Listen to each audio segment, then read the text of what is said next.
Friends, welcome to World Explorer. Orthostatic hypotension. Orthostatic hypotension is also called as postural hypotension. Means if a patient is changing a position from supine to a standing position, patient BP is going to fall down.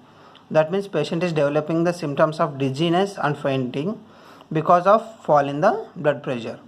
So this may be occurring to the patient because of dehydration, lengthy bed rest, bradycardia, hypoglycemia, Parkinson disease, postprandial hypotension, pregnancy, anemia, hot weather, and also because of some medications such as diuretics, alpha blockers, beta blockers, ACE inhibitors. Complications related to orthostatic hypotension are falls, stroke, cardiovascular diseases are very common. What is postprandial hypotension? After eating, if patient is developing the fall in blood pressure, it is called as postprandial hypotension.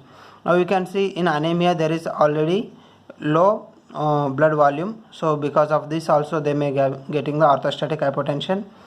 And hypoglycemia, as all of you know already, it is the low blood sugar level. That is, if blood sugar level less than 80 mg per dl, we consider it as hypoglycemia. So if patient is having lengthy bed rest, so who is needing lengthy bed rest? A patient may who is having spinal cord injury or polytrauma, or if patient is having a lengthy bed rest because of paralysis, for example stroke patient. So if these patients after recovery, if they are getting up from the bed, suddenly they may get this type of symptoms.